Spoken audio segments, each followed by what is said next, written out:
எல்லோருக்கும் வணக்கங்க. நம்ம இந்த தேசிய சின்னங்கள் படத்தில் 4-5 ஷார்ட்ஸில் நிறைய இன்ஃபர்மேஷன் பார்த்துருக்கோம். இதில் லாஸ்ட்டாக முடிச்சுக்கலாம். இப்போ நம்ம லாஸ்ட்டாக நேஷ்னல் எம்ப்ளம் தேசிய லட்சணை வரைக்கும் பார்த்துட்டோம்.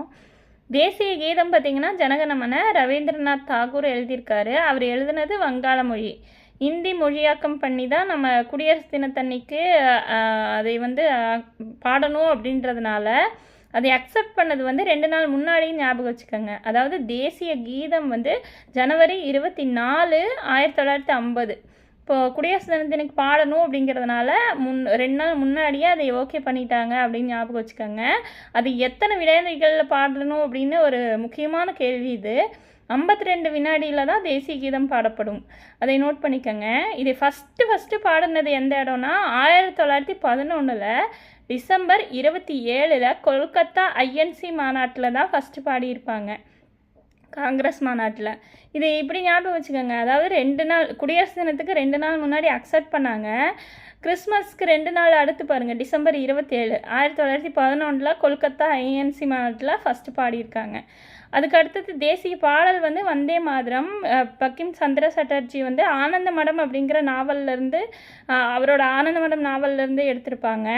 இது ஈக்குவல் டு தேசிய கீதம் அப்படின்னு ராஜேந்திர பிரசாத் சொல்லியிருப்பார். தேசிய கீதம் மாதிரி தான் தேசிய பாடல்னு. இதுவும் அதே ஜனவரி 24 தான், அதே குடியரசு தினத்துக்கு 2 நாள் முன்னாடி தான். அப்புறம் தேசிய உறுதிமொழி இந்தியா எனது தாய்நாடு அப்படின்னு ஸ்டார்ட் ஆகும். அது தெலுங்குல பிதிமாரி வெங்கட சுப்பாராவ் அப்படிங்கிறவர் பண்ணியிருப்பார். அப்புறம் இந்த தேசிய நுண்ணுயிரே நமக்கு தெரியும், ஆல்ரெடி பார்த்துட்டோம். இந்திய நாணயம் பாருங்கள், ரூபாய் 16ஆம் நூற்றாண்டில் ஷெர்ஷா சூரி அவர் வெளியிட்ட வெள்ளி நாணயத்தோட பேர் ரூபியா.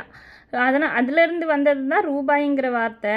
இந்த சின்னம் இருக்கும் இல்லைங்களா, அந்த சிம்பிள், அது டிசைன் பண்ணது டி உதயகுமார் 2010. அவர் டி உதயகுமார் தான் வடிவமைச்சிருப்பார். அவர் தமிழ்நாட்டை சேர்ந்தவர், கள்ளக்குறிச்சி அவர். அப்புறம் தேசிய நாட்காட்டின்னு ஒன்று கொடுத்துருப்பாங்க. பேரரசர் கனிஷ்கர் அரியணையில் இருந்தப்போ 78 கிபி 78 சக ஆண்டு முறை இதில் தான் ஸ்டார்ட் பண்ணியிருப்பாங்க. இளவேனில் கால சம பகல் இரவு இது ஜாகிரஃபியில் வரும். மார்ச் 22ஆம் ஆண்டு தொடங்கும்.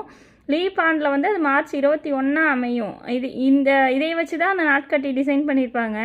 பிரபல வான் இயல்பியலாளர் மேக்நாத் சாகா தலைமையிலான நாட்காட்டி சீரமைப்பு குழு பரிந்துரையின் பேரில் 1957 மார்ச் 22 முதல் தேசிய நாட்காட்டி கொடுத்துருக்காங்க. அப்புறம் தேசிய நாட்கள் நமக்கு நிறைய வந்திருக்கும், அது நமக்கு தெரியும்.